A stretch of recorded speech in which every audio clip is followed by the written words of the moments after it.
Hi, Krahn Cardinals. This is Mrs. Blanchard, your literacy specialist, and today I'm going to share a really special story with you for our Literacy Day. Now, before I start reading, I want to tell you a little bit about this book. First of all, you might notice this gimmick I'm wearing. This gives you a clue as to who our main character is in the story. So right now you can make a prediction just using what you already know. But today, before I start reading this story, I want you to know this is a story that I read when I was a kid. That's right. This story's been around for almost 60 years, and it's still a favorite for boys and girls and adults too. Before we start reading, I want you to turn off those voices, open up those listening ears, and move close so we can get ready to share this story together. The story is called How the Grinch Stole Christmas by Dr. Seuss, one of our favorite authors. Okay, are you ready? Here we go.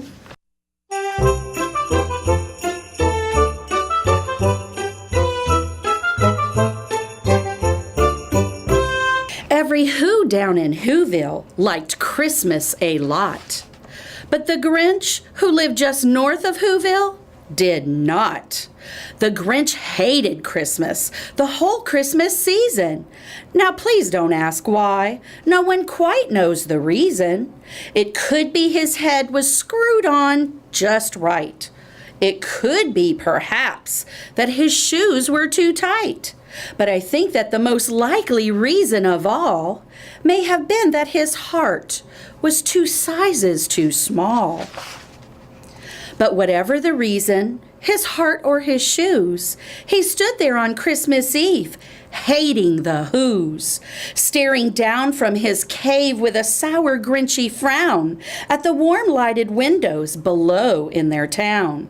For he knew every Who down in Whoville beneath was busy now, hanging a mistletoe wreath. "And they're hanging their stockings," he snarled with a sneer. "Tomorrow is Christmas. It's practically here." Then he growled with his Grinch fingers, nervously drumming. "I must find some way to stop Christmas from coming." For tomorrow, he knew, all the Who girls and boys would wake bright and early. They'd rush for their toys. And then, oh, the noise, oh, the noise, the noise, the noise, the noise. That's one thing he hated, the noise, noise, noise, noise. Oh, my goodness. Then the Who's, young and old, would sit down to a feast, and they'd feast, and they'd feast, and they'd feast, feast, feast, feast. They would feast on Who pudding and rare Who roast beast, which was something the Grinch couldn't stand in the least. And then they'd do something he liked least of all. Every Who down in Whoville, the tall and the small, would stand close together with Christmas bells ringing. They'd stand hand in hand, and the Whos would start singing. They'd sing, and they'd sing, and they'd sing, sing, sing, sing. And the more the Grinch thought of this Who Christmas sing, the more the Grinch thought, "I must stop this whole thing. Why, for 53 years I've put up with it now. I must stop this Christmas from coming. But how?" Then he got an idea, an awful idea. The Grinch got a wonderful, awful idea. "I know just what to do." The Grinch laughed in his throat, and he made a quick Santa Claus hat and a coat. And he chuckled and chucked. What a great Grinchy trick. With his coat and his hat, I look just like Saint Nick. All I need is a reindeer. The Grinch looked around. But since reindeer are scarce, there was none to be found. Did that stop the old Grinch? No, the Grinch simply said, "If I can't find a reindeer, I'll make one instead." So he called his dog Max. Then he took some red thread, and he tied a big horn on the top of his head. Poor Max, we don't treat our pets that way. Then he loaded some bags and some old empty sacks on a ramshackle sleigh, and he hitched up old Max. Then the Grinch said, "Get up!" And the sleigh started down toward the homes where the Whos lay a snooze on their town. All their windows were dark, quiet snow filled the air. All the Whos were all dreaming sweet dreams without care. When he came to the first little house on the square, "This is stop number 1, the old Grinchy claws hissed. And he climbed to the roof, empty bags in his fist. Then he slid down the chimney, a rather tight pinch. But if Santa could do it, then so could the Grinch. He got stuck only once for a moment or two. Then he stuck his head out of the fireplace flue, where the little Who stockings all hung in a row. "These stockings," he grinned, "are the first things to go." That Grinch is not a nice fellow.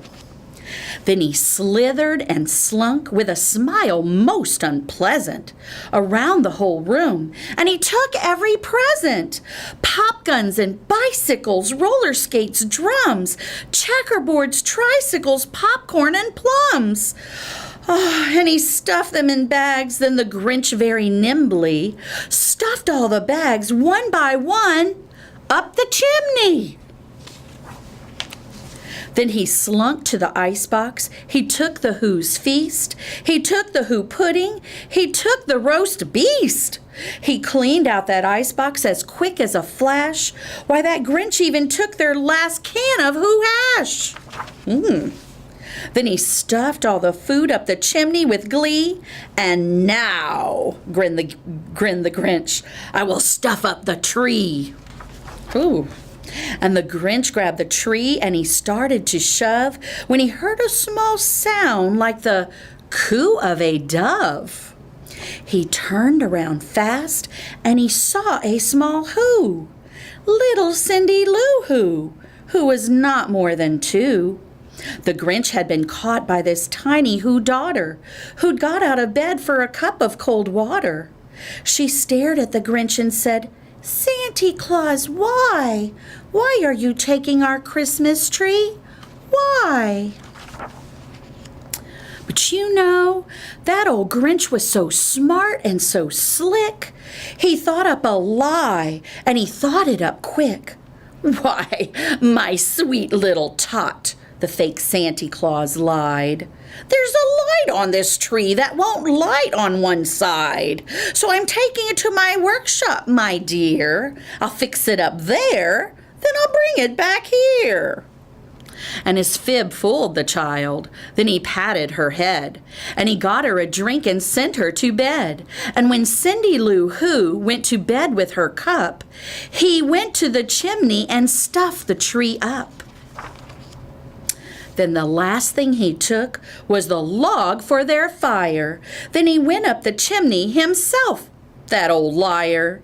On their walls he left nothing but hooks and some wire.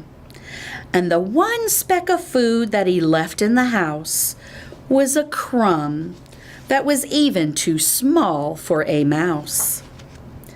Then he did the same thing to the other Who's houses, leaving crumbs much too small for the others Who's mouses. It was 1/4 dawn, all the Who's still abed, all the Who's still a snooze, when he packed up his sled. Packed it up with their presents, the ribbons, the wrappings, the tags and the tinsel, the trimmings, the trappings. 3,000 feet up the side of Mount Crumpet, he rode with his load to the tip-top to dump it. Pooh-pooh on the Who's, he was Grinchishly humming. They're finding out now that no Christmas is coming. They're just waking up. I know just what they'll do. Their mouths will hang open a minute or two. Then the Who's down in Whoville will all cry, "Boo-hoo!" That Grinch is not a nice fellow. "That's a noise," grinned the Grinch, "that I simply must hear." So he paused, and the Grinch put his hand to his ear. And he did hear a sound rising over the snow. It started low, then it started to grow. But the sound wasn't sad. Why, this sound sounded merry. It couldn't be so, but it was merry, very. He stared down at Whoville. The Grinch popped his eyes. Then he shook. What he saw was a shocking surprise. Every Who down in Whoville, the tall and the small, was singing without presents at all. He hadn't stopped Christmas from coming. It came. Somehow or other, it came just the same. And the Grinch, with his Grinch feet ice cold in the snow, stood puzzling and puzzling. How could it be so? It came without ribbons. It came without tags. It came without packages, boxes, or bags. And he puzzled 3 hours till his puzzler was sore. Then the Grinch thought of something he hadn't before. Maybe Christmas, he thought, doesn't come from a store. Maybe Christmas, perhaps, means a little bit more. And what happened then? Well, in Whoville they say that the Grinch's small heart grew 3 sizes that day. And the minute his heart didn't feel quite so tight, he whizzed with his load through the bright morning light, and he brought back the toys and the food for the feast. And he himself, the Grinch, carved the roast beast. Wow, wasn't that a fun story? Boys and girls, I want you to think about all that you've done this season to help grow the Grinch's heart at Krahn Elementary. Thank you so much for being kind and compassionate with your friends. Thank you for being respectful to your teachers. And most importantly, thank you for being tolerant of the differences in each and every one of us that make us each unique and special. Keep growing that Grinch's heart over the Christmas season and well beyond into the following year. And remember, have a happy and safe holiday season with your family. And until I see you next time, Cardinals fly high. Bye.